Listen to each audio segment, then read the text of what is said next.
Hello, everybody. Welcome to my weekly meltdown special coverage of The White Lotus Season 2. We're taking it to Sicily, Italy for what, in my opinion, is I have Stefan with me, our wonderful friend and patron. Hello, Stefan. Hello, everybody. I love that intro every time. I love the pictures, and like there's one photo of you that looks so good. You're wearing a hat like I am. Oh, thank you. Yeah, you look so good in that one. So yeah. Well, thank you. Oh my gosh, you're making me blush already. But actually, two notes from that opening theme song before we get into it. Shout out to Big Brother 10, which is going to Netflix next month. Big Brother 10 and Big Brother 14 are going to Netflix. So I wonder if we covered Big Brother 10 like during lockdown, and we actually had Brian Hart, who was like the first one evicted from BB10. We interviewed him for the show. So I don't know, maybe those recaps might be getting some more views lately. If anybody's looking for some unspoiled coverage of Big Brother 10, except for the winner, because everybody knows the winner for that season. And if you don't, sorry about it. You're not a Big Brother fan. Right, exactly.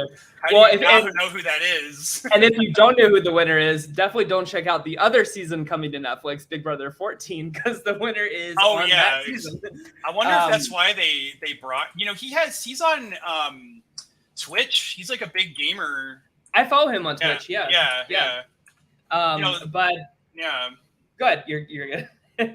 Yeah, no, like I just think like maybe they put those two seasons on because like he's got a following and I think it's because they're like very like fan favorite seasons and they're like relatively Janelle's in 14, Mike Boogie. Yes, exactly. Brittany Haynes. And Ian is like a really good winner for Big Brother 14 as well. And just like very generally unproblematic seasons compared to other ones. You can't really have any modern Big Brother season in there.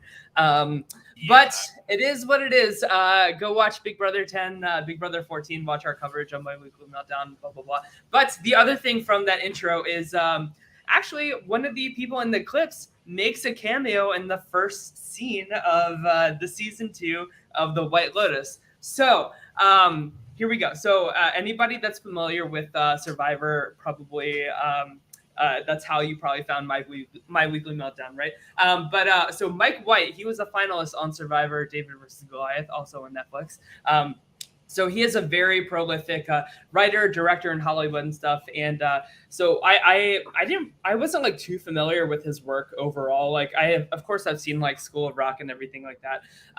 But I didn't know he was like such like a big deal in Hollywood. So when he came to Survivor, realize that either. I didn't quite understand like, all of that, but now I do. Right, exactly. I'm like really interested. He did like a series on HBO with Laura Dern that I want to check out. Yes, someone recommended that to me as well. Yeah, I watched a trailer for it last night. It looks really good. I love Laura Dern, so I'm all in. So well, did you know that Laura Dern is the voice of the wife that Dominic calls on the first episode? The like. No way, that's Laura Dern. Yes. So I'm like, I love that phone call.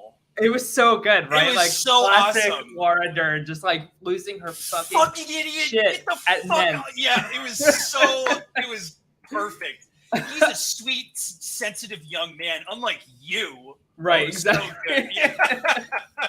So yeah, exactly. So so the very first scene of season 2 of The White Lotus, this girl Daphne, she's one of the main characters this season. She's like on the beach, like enjoying her last hours at Sicily, Italy, in this gorgeous resort, just soaking up the sun one last time before going to New York. And who does she run into but Angelina and Kara from Survivor David versus Goliath. So cute. It's such a cute scene too. And I love Angelina. Like she deserved to win Survivor David versus Goliath, and I live in that headcanon rent free. So take that for what it's worth. Hey, I love Angelina too. She's awesome. Yeah, so it's just a cool like little nod to like the Survivor nerds like us, to see them have like not only just like a cameo, but they had like lines and stuff in the first scene.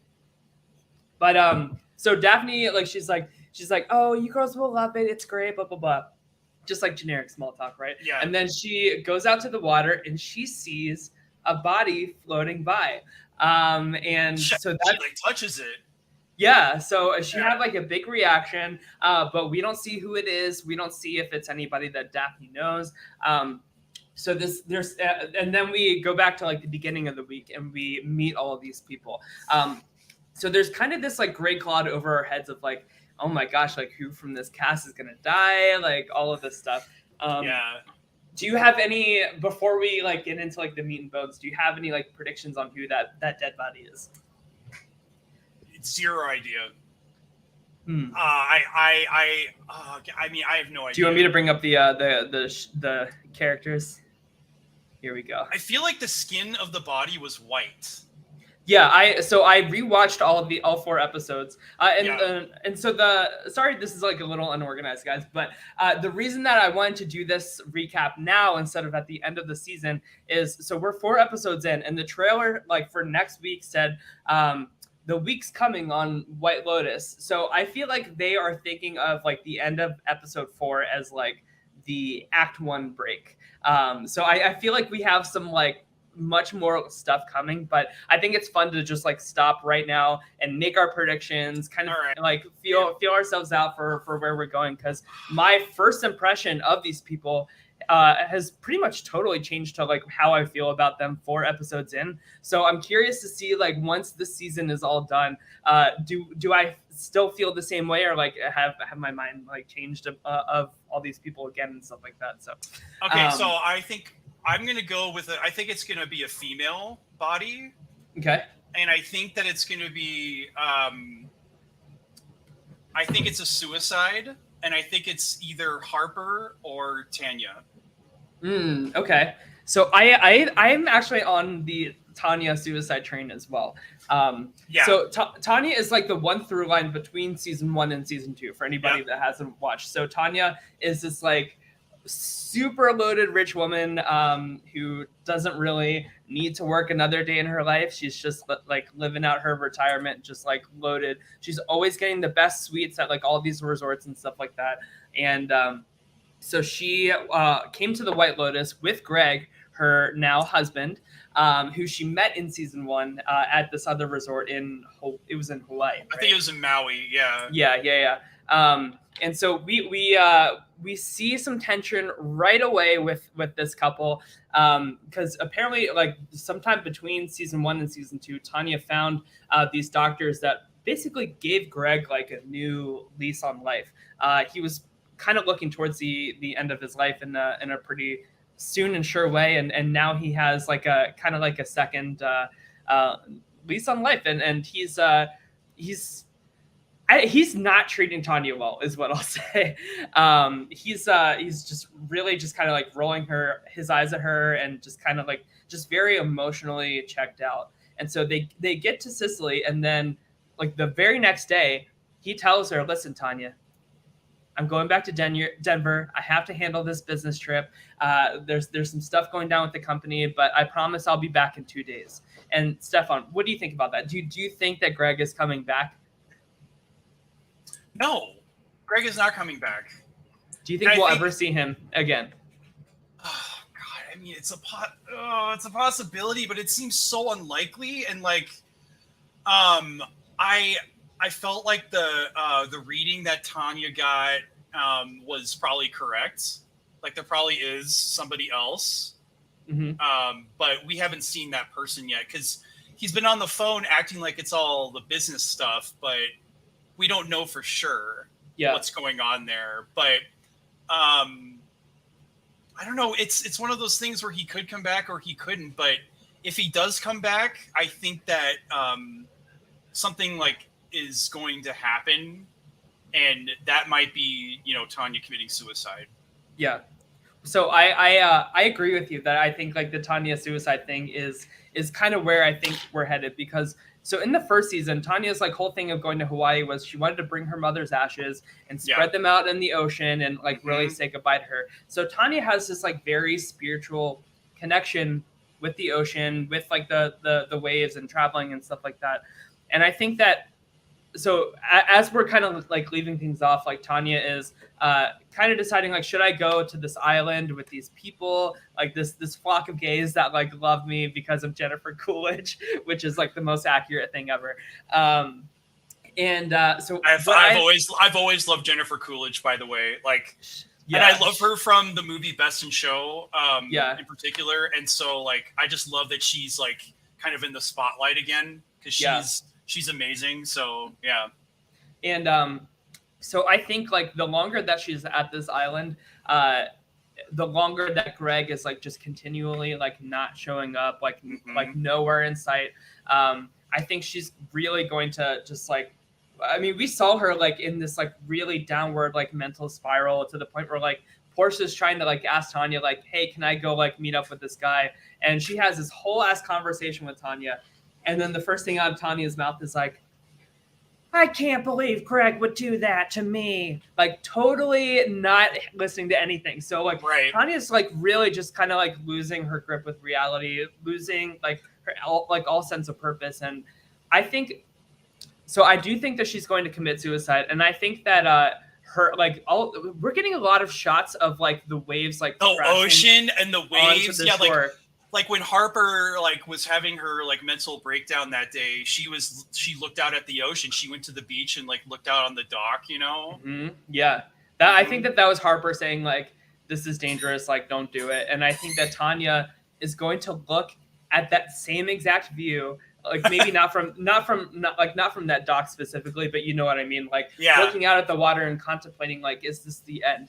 And I think that Tanya is going to say to herself, yes, this is the end, but not in a like tragic, sad way. Almost in like I'm at peace with my life. I'm at peace with everything that I've accomplished and everywhere I've traveled and seen the world. So you think it's going to be a peaceful exit? I want to like be with my mother finally, type of thing. And I think that Portia will be a key part in kind of being the one to like get her affairs in order, like go tell Greg the news, like once she like leaves Italy, like she's going to be the assistant that kind of like make sure like say Tanya writes like a will or something like that, or like, you know what I mean? Like just like Portia's going to be the one to like handle everything, like the news and everything, like going back. And then like, you know, Portia's like, actually, this is really interesting. This whole plot we're talking about right now, because I could see it happening, like where Tanya, like, so Portia's like been complaining nonstop from the first episode that her life is shit. And like, you know, she's made all these references to like kind of having an existential crisis. And like, you know, what is there to life? Like, you know, everything is like, you can just like find everything on Google Maps these days. Like, and she's kind of losing her shit a little bit too. And I could just see Tanya like, okay, in her will is just like giving everything to Portia or something wild like that to give Portia a new life, which I don't know, she doesn't really deserve in my opinion, but well, and I also feel that like, so Portia is so like Gen Z. Oh my God. It's so to the T. And I feel like Portia would be the type of Gen Z gal to like, to look at this whole, like, I feel like Tanya is going to tell Portia beforehand that, hey, she's committing suicide. I need you to, like, I'm going to pay you out, like, so much money, but, like, handle my affairs back at home, like, blah, blah, blah. And I think Portia's going to say, like, all right, like, it's your life, and I support, like, that decision, almost like an assisted suicide in, like, doctors, like, that type of situation. I think Portia's going to say, okay, like, that's your life, and like, I need to accept that that's like how you want to end it on your terms. I really think that it's like we're just getting all these like beautiful sweeping shots of like not just like the waves like hitting like the rocks like on the shore, but like all just those like gorgeous panning shots of the water. Like we just keep seeing like the beauty of like the great deep vast blue sea. And I think that is like very important for some reason. So also I think, like a little detail with those scenes is like even like what I noticed is like when Cameron and Ethan are on their jet skis, like there are no islands like out in the distance. Yeah. And I just feel like that's like such good symbolism. I loved how that scene was shot. Like that was beautiful. Oh my As somebody God. who's like a photographer, I'm like geeking out over. Yeah, oh I my bet gosh. you are. Well, and funny thing is, so my friend, my really good friend from college, Raquel, she's getting married in Sicily next year. Oh, and no way. Turns out she's getting married at this hotel where they've been filming at. So Oh, I'm gonna holy be there shit. next year. And No way. And I asked her if I could take some like wedding portraits for her, and she said yes, of course. So I'm so excited to like be taking some photos there. Oh, I'm so jealous. Can I come with you? I know, right? Oh my God, right? that's amazing. But yeah, so how exciting. So just like A plus to like the visual Oh God, yeah. team, like it's so freaking good. But okay, so the Porsche of it all. So I see a lot of chatter online on like the White Lotus subreddit and Twitter and stuff like that about how just like unbearable of a character Porsche is, and how like she's leading Albie on, she's being really terrible, and like she's like flirting with Jack too. And I agree that Porsche is leading Albie on. But for no reason in my like, she's so like, she's stuck on this idea of him being like the super smart guy that's like tense, but he's been trying to not be that way. Yeah, and, right. And like, I just feel like she's so judgmental, so stubborn, and just like for no reason, like fucking with him, like with this other guy, Jack, like trying to. That's the part that's unbearable for me, is like how poorly she's treating Albie for like what seems to be just like self-centered reasons. So I kind of have a different take on this, and I think that Jack is exactly what Porsche needs from this trip. Like she said on that very first day on that phone call with her friend, she was like, I just want to get like banged like hard by some like hot Italian guy and have this like hot like adventure, like vacation trip. Porsche, like, so we have to remember, like, she is very young, very inexperienced at life. I feel like very immature. I feel like every young, like 20 something, like in the post like internet age goes through that existential crisis of like, why do we even need our phones? Like we're just creating this like irrelevant content for like that everybody else is taking pictures of. Like, yes, I agree with that statement, but I feel like that's the most like cliche like white privilege like thing that like you like this is like what is like eating up like your mind and your thoughts, and like this is your biggest problem of the day. I think like all of this is just coming from like just sheer like life inexperience, right? And I think that Albie is the type of man that like Porsche would love to like marry someday. He's very sweet, accommodating, like is trying to listen to her. Do I think he's perfect? No, but we'll get into all of that. But well, I was just happy that he just started finding his own path with the two Italian girls, and like you know, he doesn't have to put up with this either. Like, right. But I think you bring up a really good point that she needs Jack now so that she can appreciate like the Albie man that she marries someday. Is what I'm trying to get at. And Albie might be too complicated for this adventure right now, and like I mean. But it really was rude of her to like push him away from that little party they were having. Like he could have been there too. Like I guess maybe she was trying to get with Jack, so she didn't want to be interrupted with that. So do you think that Porsche has any interest in Albie at this point? No. Yeah, no. But I think that I think this is another like classic like Gen Z characteristic. They are so like anti-confrontation that they would rather just like she would rather just like lead Albie on than just have an honest conversation about like, listen, like I need a fucking man on this trip, and I appreciate you trying, but like you like I feel like the more he's trying to be this guy that he's not for her, the more unattractive it is for her. I guess it is. Yeah. And it really ties into like the male entitlement that runs throughout his entire family. Because I'm telling you, Stefan, like the longer this bullshit with him is going on, the more he's feeling entitled to something by her, because I've done this for you, I've behaved this way for you, and therefore I expected this reward from you, rather than like any kind of like genuine connection, right? And this is a deep take right here. I love it. Does that make sense though? Like, so you think that like, so yeah, because we're seeing a lot of scenes of him, you know, speaking out against the patriarchy, speaking out against, male gender norms, especially in that conversation with his dad and his grandfather, which, oh my God, I have so many thoughts. Like, I love how the show is touching on topics of ageism. And also, like, because I think that Albie, like, his whole spiel about gender is just like a construct, like, to a degree, yes. I think that but it's also, it just sounds very Gen Z, like, college-y type of thing to say.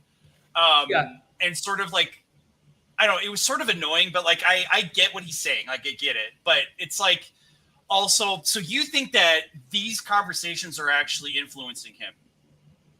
Yeah, so how I said, like, this is like the end of like Act 1 for the show. I like the very last scene before like the credits for episode 4 is Albie getting a blowjob from Lucia. And Lucia. Sorry if I'm like I think would be the Italian version. But okay, whatever. thank you. Sorry if I'm pronouncing that wrong to the internet world, but no, I think that him like doing that to a woman is going to like change something in him, and I think that like ending on that scene was very intentional because like it's I think the through line, like what is so fascinating about this season to me, Stefan, is I feel like season 1 was so in your face in terms of like what you should take from it, in terms of like themes of like colonialism, themes of white privilege. Like it really led you to what you're supposed to like get out of it. And I feel like this season is so much more nuanced. Yes. But the through line of every single character's like frustrations, like conflict, is men are disappointing. And Mia in the first episode said that, and it was like captioned, and I was like, man, that is like that to me is the theme of this season. And like we have such and the ageism, like you're totally right, because like it's 3 different shades of men being disappointing, problematic. So like Bert, Dominic, like, Cameron, well, they're not old, but like well, even like, just in that family, just like in the family, like with Dominic, I think it's not explicitly said, but it's like he obviously cheated on his wife. Yeah, because he has a sex addiction. Right. That's happened. That's happened. Yeah, that's my interpretation too, and it's happened over and over and over again. And like, but then like we see the same thing like with Cameron and Daphne, and then now like sort of Ethan and being introduced to this lifestyle through Cameron, and like getting drugged up, and like, and then like Cameron is like influenced, sort of like poisoned Ethan that one night where, that episode 3 was like fucking magical. Like the way that was like, just the whole thing was like, so like, I was just like sucked into this. Yeah. It was also like painful and all of it. But yeah, it's like, yeah, I guess, and Harper has this idealistic viewpoint of relationships where, there's pure honesty all the time. And we talk about everything. Whereas like, I feel like Daphne is like more experienced than Harper in some way, and like has sort of accepted this sort of poisonous lifestyle because she's experienced it so much, whereas Harper hasn't. And these two I love the dichotomy of these two couples. It's like it's so good. It's like it's brilliant dichotomy. They're this is my favorite plot of the season, is like these 4. So just some backstory, like Harper and Ethan, they've been married for, I think they said in an interview that they talked about it, the actors talked about it, and they agreed that they've been married for like 7 or 8 years. So they're not like newlyweds or anything like that. So Ethan just sold his tech company. He's like recently come into like millions and millions of dollars, I would assume. Yeah. So they're not like from wealth, and they have been relatively like unaffected by it so far. And Ethan's old roommate from college, Cameron, is suddenly starting to like be buddy with him. And wanting to like go to like all these like incredible excursions. I think the whole trip to Sicily was Cameron's idea, and Ethan said yes to it. And right away, Harper's like, she smells shit. Yeah, she smells a rat. Yeah. I just want to stop right here to say like Aubrey Plaza is fucking brilliant in this character. I've never seen her in anything before, but like I am so she is a gay icon. She is a legend. Like oh my god, like just all of her outfits like look so good too, and she just like she just acts so much with her face, and it just like such an intricate story that I am like obsessed with like trying to dissect, right? Like you can tell exactly what she's thinking, even through those like huge ass like sunglasses that she's wearing outside. It's so effing good. But so Harper, like she's like already like really sus of Daphne and Cameron, and like she flat out tells Ethan like, listen, like you are loyal to a fault, like you see the good in people too much, but I think that they're here to kind of do some like money making scheme or like one up us in some way, like that type of thing. And Ethan's like, no, like he's like an old college friend, and but the more that it goes on, the more that we see that this is all like Harper was right to assume all of this, and so I don't know, like, do you want to explain what happens in episode 3? Well, I think, the big stuff. So what happens is Daphne and Harper go to, what's the hotel or place called? I have no idea. He keeps saying it over. Oh, you got to go to NOLA. That was NOLA, yeah. NOLA. It's like, oh, NOLA's so beautiful. Yeah, you got to go to NOLA. Like, it's so, like, just, like, comments like that, just, like, they really do such a good job of characterizing, like, how Americans are when they go to like other countries, and like just how Americans are in general. Like we view everything, it's like Americans view everything outside of our little world here as like exotic and so fantasy and like it's just so beautiful. But which is like so patronizing and horrible in so many levels. Well, and like their image of like their like even this trip to Sicily or like the trip to Hawaii last year is such a different experience than what like the local how the local people live, how like all of their culture, like so they like these rich Americans have like such a like rosy view of how everything works outside of the United States. And it's like, oh, we're going to Sicily, it's like just like, oh, the Italians are just like so beautiful, and like it's so American, and I love it that like how it's just being shown that way, like how dumb Americans are. So anyway, Daphne and Harper like go on this excursion to this place called NOLA, which is like this kind of little hotel place, I guess. It's like super beautiful on the inside, and Daphne reveals to Harper that, oh, we're actually going to stay the night, and she didn't tell Cameron that, and Harper had no idea that they were going to stay the night. And then Daphne explains like, oh, I do this all the time to Cameron, like, and Harper's like, oh, so you're playing games with him. And she's like, yeah, he does it to me too. And Harper's like, well, Ethan and I don't really do that, so I'm going to have to call him and let him know that we're staying the night. And then Daphne's like, oh, can I call Cameron first? And so she lets like Cameron know. And so then we go to the boys, and like Cameron's like, she just does this to me all the time to like punish me or something. And then he immediately gets the idea to like go like, party with Ethan that night while Harper and Daphne stay the night at NOLA. And so what ends up happening is like they take ecstasy, I think, right? Yeah. With Lucia and Mia, correct? Yep. Because Lucia and Mia are these two local Italian girls, I guess, seeming to like be taking advantage of like all the rich Americans coming through this hotel. Yeah, right. They're sex workers through and through, and I don't know like the legality of that, but like it's something that Valentina like really hates and like tries to stop, but Dominic like feeding into his like sex addiction. Yeah. He like registers them as guests, so they have like key access to like go in and out of this hotel and stuff. So they've just been running around like looking for more clients, looking for more money, and so they see Cameron and Ethan, and so, like they're alone in the restaurant. Yeah, and right before they go up to them, Cameron's talking to Ethan. He's like, It's like so perfectly set up. Ugh. It's so good.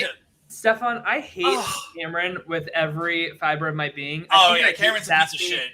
I think I hate Daphne even more, but I'll explain why in a second. But Cameron is just like the encapsulation of just like all of this disgusting, like male toxic, like like dick measuring contest in the most like primal, gross way. Like even before all of this, like Cameron was just making like little like nudges to Ethan, like kind of like undercutting his masculinity, undercutting his strength, undercutting his intelligence, to make it. All of it, He like hinted that like this tech company thing was like kind of like his lucky break, as if like he like didn't earn it or something like that. But then and so before this dinner scene, Cameron's like, the first red flag is that Cameron tells Ethan like, listen man, like pretty guys like me, we don't have too much. Like you could have let me know that you were selling the company. And Ethan's like, oh, so you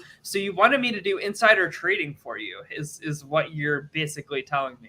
And he's like, you could have dropped some hints. Just think of me next time, buddy, old pal. And that's illegal, Cameron. Right. And so Ethan, like right away, he's like, you could just like see on his face that he's like, God, like Harper was so right about all of this. I was waiting for the conversation. Like the thing like with Cameron is like, he's so, he's trying to like play this big long game with Ethan and Harper. It's like, he didn't bring this conversation up until like a few days into the trip. When they were alone. And where Ethan was alone without Harper. Yeah. Mm-hmm. Yeah. So like, the picture that I chose for Cameron for this little guide here is from that scene where he's talking to Ethan, because like Cameron just looks like physically ill, like and like uncomfortable and like scared, like a little pussy or something when he's like asking all this from Ethan, because Cameron knows this is like the most straightforward admission of you're the better man than me, and that eats him up so much to have to like stoop to this level to like ask all of this. So at dinner, just Cameron and Ethan, Cameron's like, I bet all these chicks are like sliding into your DMs now that you've made all this money. And Ethan was like, no, not really. And like, that doesn't matter. Like, I'm married. And Cameron's like, come on, man, everybody cheats. Everybody cheats. And like, of course he's a cheater. And so as soon as he said that, I said to my partner, Tim, I was like, I guarantee you that Daphne knows that he cheats, and she is just totally just like complicit, whatever. So I was so thrilled when like later that night when Daphne and Harper had some edibles, like she told Harper that like she knew of at least like once or twice that Cameron was cheating on her and stuff. And Harper was like, how do you deal with that? And Daphne's just like, I'm not a victim. Like I'm not a victim. That was a good line. And it's like, so this shit, like I have no, sorry if this like offends anybody out there, but like this type of woman, I have no respect for, and like drives me absolutely insane, because like this type of woman is the person that encourages and enables men like Cameron to have that like disgusting male ego, not just sit inside, but like protrude on like the rest of the world, intercept like this like pretty good marriage up to this point, in my opinion, between Ethan and Harper. It is a great marriage. However, Ethan is sexually not satisfied. Yes. Yeah. I just like, yes, we'll get into that. I love your rant. No, it's true. Like it makes me so mad, because like women like that, Stefan, are like the reason that men like that feel emboldened to act the way that they do and do the things that they do. And women like Daphne like are just totally complicit with that, because they know that like, all right, I'm their woman. Like I'm going to have like an easy life. I'm going to have a comfortable life. Exactly. I get to go on all these trips. I get to follow this money. I don't have to work. Cameron's doing everything. And then she like has this like revisionist history in her head of like, I'm not the victim here, I'm the hero. And it's just so like I hate it so much. And I hope that Harper sees that in Daphne. Listen, Tyler, you're preaching to the choir here, because I'm a therapist and I do work with couples as well, and I see this kind of shit in my practice. Like, it's like and it's just feeding into how like gender norms and roles have like permeated in our culture through centuries of like and like also just like a total like offensive lack of communication between, and like sort of using each other for lack of respect, like lack of like everything. And like, so Ethan and Harper, like so Ethan gets horny in the mornings after his runs, and Harper's like, yeah, like I'll help you out. Like it's fine. It's like her like go-to phrase when like she really doesn't want to do something. But then like as the week goes on, with like we see like, so Harper catches Ethan like jerking off. And then like that next day, Harper like she gets like all dressed up in her lingerie, and like she's like ready to go once he comes back from running, and it doesn't happen. And I think that so Harper is a lawyer, so she's really somebody that pays attention to cues and details and stuff. So I can really tell that she's really like internalizing like what this means for our marriage. Like, are we like not on the same page? Just like running through that like checklist in your mind of like, are we okay? And so Cameron and Ethan, they end up like meeting Lucia and Mia. They take some Molly with them. And Cameron ends up having sex with Lucia. And Mia kisses Ethan, and brilliant like physical acting once again, like from everybody. But like Ethan in that scene when he kisses Mia, like first of all, he was fucking rolling on Molly. So I don't know, like we can talk about this. Like, do you consider what Ethan did cheating? So remind me, like, was it shown, like, did he actually have sex with Mia? No. So she kisses him, and Ethan like he goes away, like he stops. He has a smile for like a second, almost in like a like, God, this is so nice. But then like he like instantly like snaps into it and like shakes his head no, and Mia like respects him, which is great. And like that's where it ends. But Cameron and Lucia like have like full on sex. But like so but so for the rest of the night, is it implied that Ethan and Mia did something, or no? Okay, so what's your question again? So okay, well let me go on with the plot and then I'll ask you again. Okay. Because like that might change your answer. So the next morning, like Harper and Ethan reunite, and Harper's like, what happened last night? And he's like, oh God, we just got like really fucked up, whatever. And then Harper finds a condom wrapper in the sofa. Yes. And she decides not to confront Ethan about it. She holds it with her all day, and you can just like feel that weight. Like the energy completely drains out of her. Like she is in another dimension. And I posted this on Twitter. Like, I had like an ex of mine like years ago. We dated for like 3 years. I found out that he was cheating on me while we were in vacation on St. Thomas together, just the two of us, and I paid for that entire vacation. And so I know exactly what Harper is feeling in that moment. And like I am just rooting for her to like come out of this somehow with like her marriage saved and stuff like that, because I personally don't think that Ethan cheated on Harper. What I think that Ethan was your question. Yeah, I don't think so either. Yeah.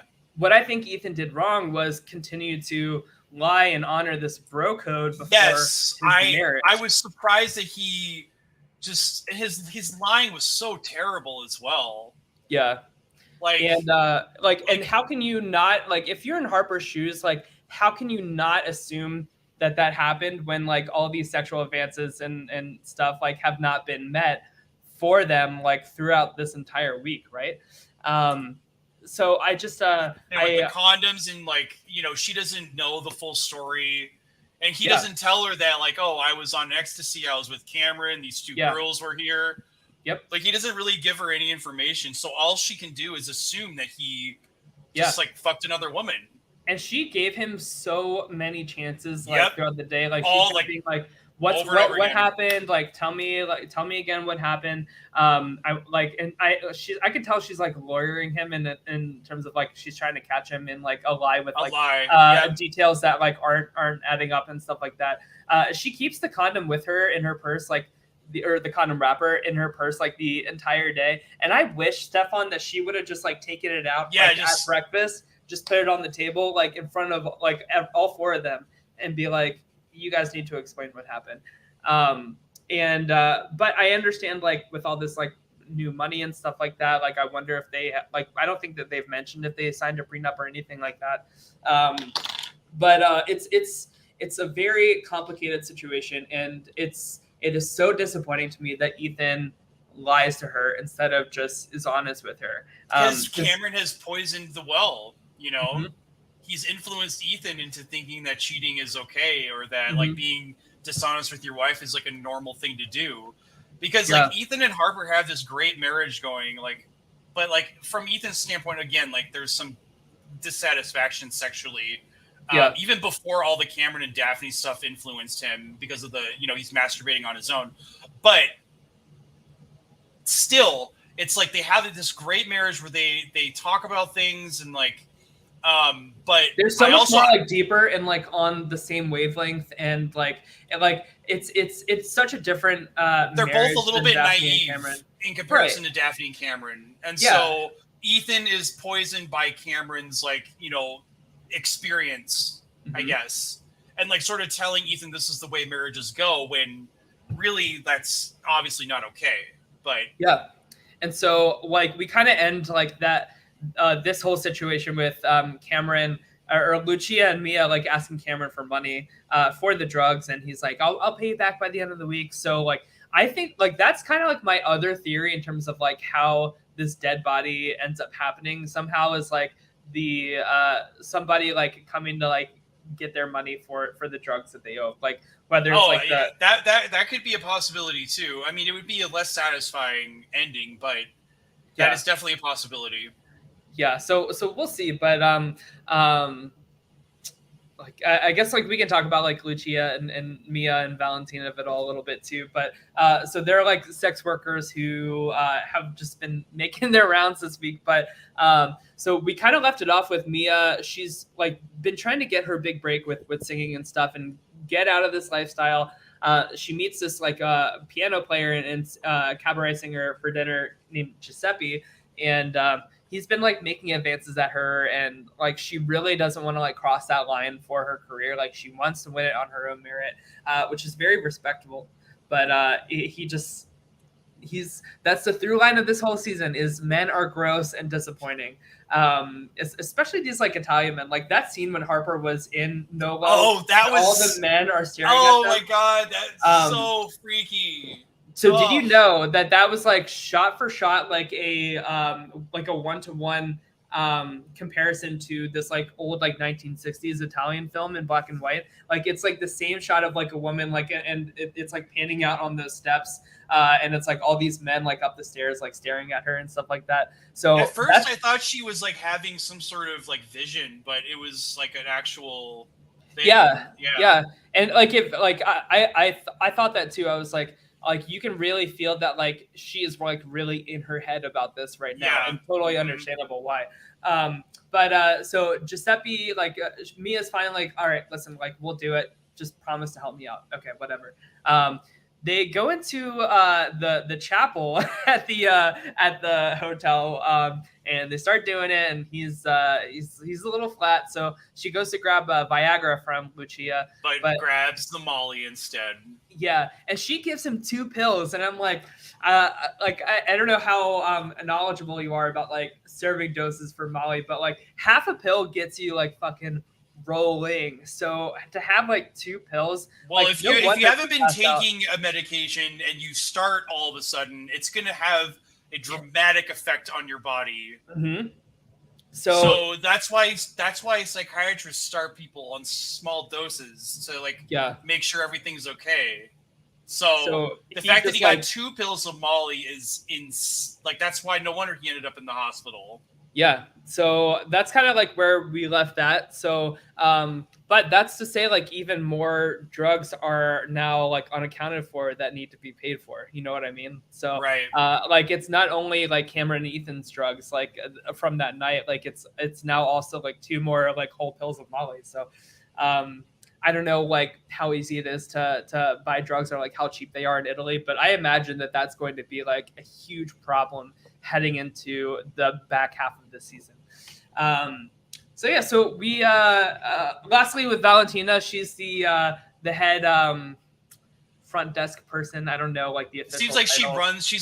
She runs the hotel. Yeah. And God, this woman just has such a presence about her, like, and her outfits are so like she just looks like this like beautiful grand royal Italian woman that you just don't want to fuck with. And she really runs a tight ship at the hotel at the White Lotus, and she's started. I think that to me, she comes across as very lonely because the first little bit of like attention and praise she gets from Isabella. Thank you. I had to look in our private chat for that. The first inkling of like validation she gets from Isabella, I feel like just like really turns her. Yes, I had the same thought as you because like when she was giving it to her, she was like uncomfortable, but at the same time, she was like, "I need this so badly." Yeah, and like I felt like she didn't want her to go away, but she's like respecting the boundaries of her like professional relationship, and she's like, "Thank you, Isabella. Like, you know, you're a good worker. See you later." But like, you could tell that like had such a deep effect on her. Yeah, to hear that validation. So I don't know. Like I think that Isabella is into the other front desk person that she's kind of been like that Valentina keeps having to like break up like talking to, and Valentina like she even asked Isabella like, was he harassing you? Like, did he make you feel uncomfortable? And I think that Valentina has just lived long enough as a beautiful Italian woman to have like no faith in men whatsoever. That like the first impression that she gets of any man, even like somebody that could be a good, respectful person to Isabella, that's like her first thought. And like I don't know, like so I don't know, like we don't know like where that is going to head. We keep kind of like getting these quick check-ins with her and Isabella, so I wonder, like, do you think that this is going to be like a bigger plot like moving forward? It's odd because I can't see where it's going, but it seems important though. I mean, do you think Isabella could be the dead body? I don't think so. Valentina would have a much bigger reaction to that, right? Well, I feel like when we see Valentina's reaction, we don't know that she knows who the body is yet. That's true.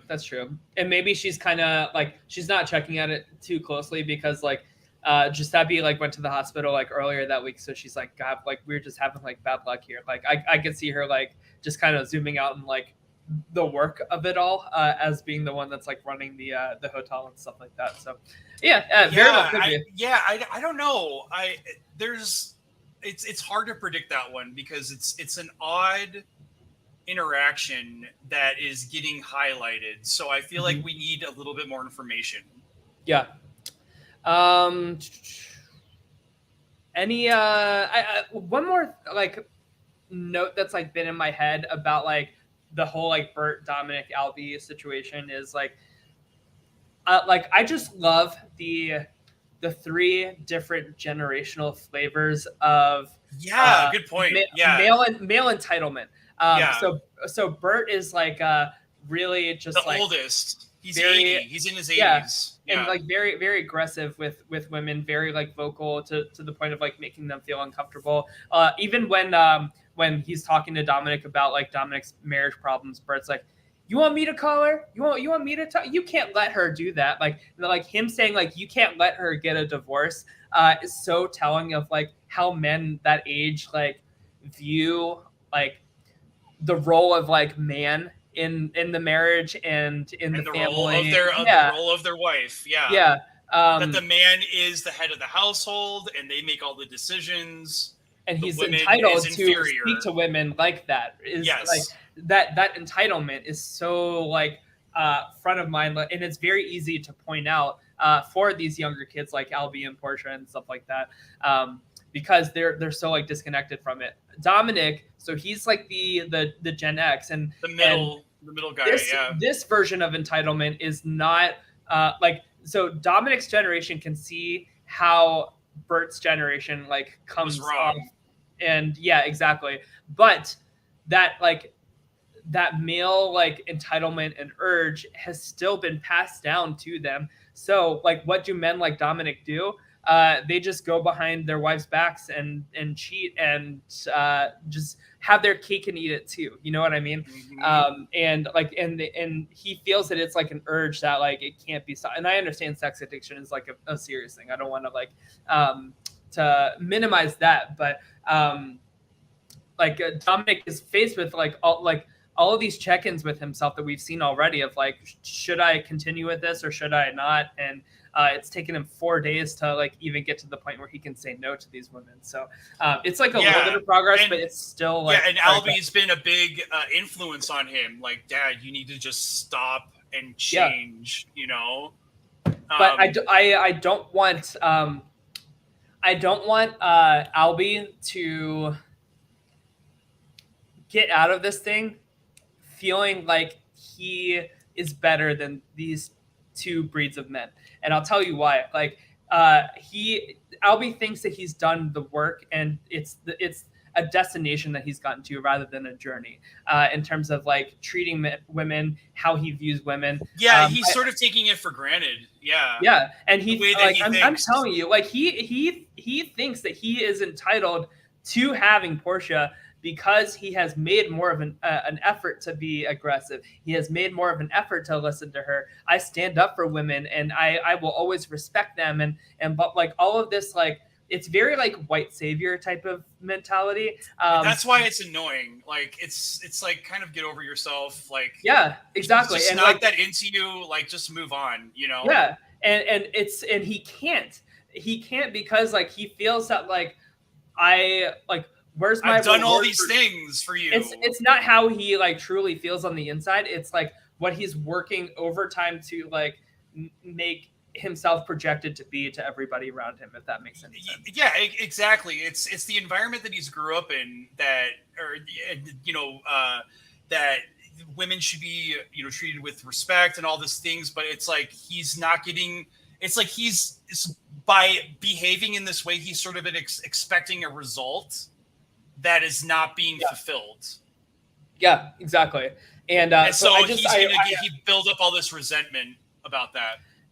So I'm just really hoping, Stefan, that like these last couple episodes is just like a total dark downward spiral for Albie, and like Bert and Dominic end up like helping him or something. Like, I'm telling you, this BJ is like changing how he like views women. Yes. You know what I mean? Like, Lucia and Mia again, like are more in line with like how Daphne thinks, like about men and relationships and sex, whereas Albie is more in line with Harper and Ethan. Like, there's this kind of like two camps of how relationships and sex are viewed, and gender roles are viewed, and norms and all that. And like, I feel like Lucia, Mia, and Daphne have succumbed to how this is how men are. And this is how we can like exploit that. And they've reached to the point of exploitation instead of submission, I guess. And acceptance. that's what acceptance of like, oh, this is how it is. And so, but they've like taken like the next step of like instead of being like submissive, they're now like getting back at people, getting back at the men. And that energy, energy cannot be created or destroyed, only transferred. and I feel that way for like stuff like this too. Like men, like once they are like dealt that, they have to like do it back, and it just creates this like vicious cycle for everybody involved, you know. So I don't know. So we're seeing okay, so Albie was poisoned that night, and like yeah, Portia and Jack like making out in front of them, and then like Lucia, which honestly, like I kind of liked this scene, like Albie like kind of like being able to get some, I guess, like on his vacation, and like kind of sticking it to Portia a little bit, but unfortunately, it's probably going to create some conflict and problems for him. Yeah. Like kind of long term. Yeah. As it nice as it was to get like a little bit of a comeback for him, I think that like you're right that it probably poisoned him because he's getting all this like sexual satisfaction from a woman finally without having to like do all this work. Yeah. And sort of like he's seeing the other side, like Ethan like what's the point of doing all of this like internal work when like I can just get it this way, Yeah, like exactly. And it'll be so fascinating to see what happens to Albie next episode, to see how, because he's still young and impressionable, and how like this sort of other lifestyle poisons him, and his whole worldview. Right. Yeah. So we and then we kind of leave off with Harper. So she finally like starts confronting Ethan about the condom wrapper. She doesn't like flat out like say it. Like it's like the very beginning of the conversation. So like Ethan knows like something's coming. But then Cameron and Daphne knock on their door to like go to dinner and stuff like that. And Harper decides to just put on a happy face and swallow it and go to dinner. And I love it, but I also hate it because like Harper is now like playing games to like make Ethan. Now she's playing games. Right. Exactly. Yeah. Like, and like she's trying to like regain that control in a really unhealthy way that I don't think is going to end well for them. So I don't know. So that's kind of like my overall thoughts for the season 2 so far. Now that we've talked it through, like, do you have any other different predictions in terms of like who could? No, I still stand by my. I think it could be Harper because of this. Like, so I said Harper and Tanya. Tanya's probably the more obvious suicide, but Harper could like blindside us with a suicide where she's had this like horrible epiphany about how relationships and how men and women are, and like her relationship isn't as pure as she once thought, and like Ethan's lying to her and all this stuff, and like it could be Harper as well, because we did get a little bit of symbolism with her looking out into the ocean as well. So it'll be I just can't wait to see what happens. And like, guys, it's like if you haven't watched the show, please watch the first season and then catch up with us with this season, because this show touches on every major topic that is going on in society right now in such a beautiful, realistic way that is relatable and that seems realistic. And the characters are so compelling. The acting is fantastic. And like I don't even think you need to watch the first season to like really enjoy season 2. Because that's true, because it's a totally different storyline. But watch season 1 because it's so fucking good too. Yeah, and I binged it in one night because I saw all this like stuff on Twitter about it, and then I realized that like that was the Emmy Mike one for it. Yeah. I was like, oh, so this is legit. So I watched it and I was like, blown away by the first season, and it is. I was too, I'm getting chills. I have not been excited about a TV show like since like 6 Feet Under. Yeah, and like I am not a TV show guy, so what I'm saying has substance. I totally agree. This fucking show, everybody. I think this is like the best season of television I've watched in, probably like. It's brilliant work. Probably since Sense8 on Netflix, which nobody has watched. So this is the kind of like television that it's a piece of art. It's not just for you to just sit there and consume. It's like it's an actual like good acting, good like production, good cast, super interesting storylines. Another thing I love about The White Lotus is like we're seeing multiple storylines happen at once, which is like so much fun. It's just fun to watch in that way. And I would be curious to know like what watching the show is like on a binge, because I will say like the slow burn of like having like one episode come out a week is like giving me so much time to like process. really like stew in just the uncomfortableness that everybody is in, and just how like you can go to these like beautiful ass locations, but like your problems in life will follow you wherever you go if you don't deal with them. And they actually come out more on vacation.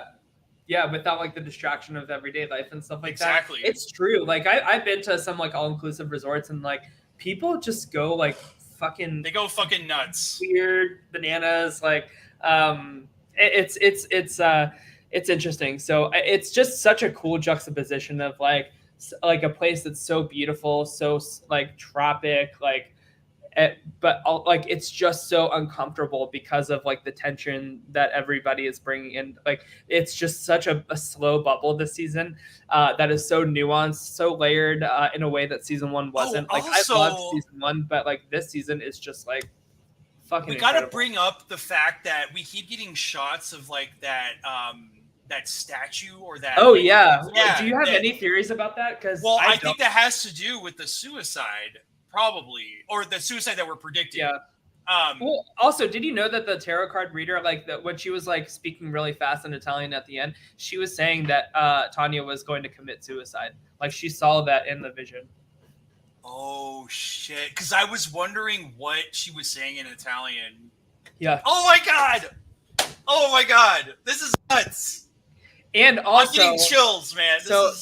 A lot of apparently I don't like I'm just like reading hearsay from like Reddit and stuff like that, but apparently like all of Jack's tattoos have like it's like 666 and like the devil or something, like just like very like dark symbolism. So I also wonder, like, I think Jack's probably lying about being like a niece for them. Like I think that he's like a male prostitute for them, and there's going to be this like weird double standard for like Lucia and Mia like feeling that empowerment versus like Jack feeling shame for doing that or something like that. And I could see like him like really like scheming Portia somehow. And like I said at the beginning of this that I think that like Portia needs like a Jack right now rather than Albie, and I still agree with that. But maybe not like actual Jack if he's like really shady and has stuff going on. I just mean like a bad boy that she can have like just fuck around with on a vacation. Yeah, exactly. To, like, kind of release all that tension and like you need that in your like early days to like I don't know. I'm just hoping that Portia, like what I'm hoping for this character is that she has like an epiphany about how, you know, how everything is, and like, you know, I'm not looking for the Disney fairy tale ending of her and Albie getting together, because I actually would rather have Albie marry me. So yeah. Like, but just that she has like a deeper appreciation and like kind of like be less judgmental or something, or like, you know, come to terms with like, hey, I'm kind of a self-centered white privileged piece of shit right now. Yeah. I should probably like open my mind up more. That's what I'm hoping for. I really think she's just young. Like like if she were to go back here like 10 years later, like I think she would have a totally different perspective and stuff like that. But Albie also needs to kind of like take the stick out of his ass as well in many ways. Yeah. With, you know, because like it'll just be so interesting to see what happens to him in the next few episodes based on this sort of exposure to reality that he got. Yeah. Where Lucia just was on his side without any sort of work and like gave him that blowjob and like was there to affirm him in this moment of like horrible like jealousy and like competition and like I think that we're gonna see a darker Albie. I hope so. I hope so too. It'll be interesting. Yep. Any last thoughts before we sign off here? No, I'm just. When do these episodes get released? Sunday at 9 p.m. Okay, tomorrow night. I can't wait. I am so excited. Yeah, we'll probably do another show to like recap the season as a whole, like once it's all said and done, just to like reflect on like everything that we probably got wrong here. So I cannot wait for that. But, all right. Well, thank you guys all for tuning in. Stefan, any last thoughts before we head out? No, I'm just always grateful to be here with you and like everybody that shows up. Like, you know, it's so much fun, and I love this show. I haven't been so excited about a TV show in forever, and this is a masterpiece and definitely worth watching. Yes, go watch it, everybody. All right, well, everybody have a good rest of your night. We'll be back for Survivor. Sorry we skipped a week for Thanksgiving, but not really missing much this season to recap. So yeah, this season sucks, everybody. It sucks. Bottom 20 season, I think. God, bottom 10 for me. It's horrible. We'll see. Like, I will die on that hill. Like, I think it's a horrible season, but anyway. Yep. Well, we'll save it for another recap. But all right, guys, have a great one. Have a great rest of your weekend. All that fun stuff. Take care. Bye-bye.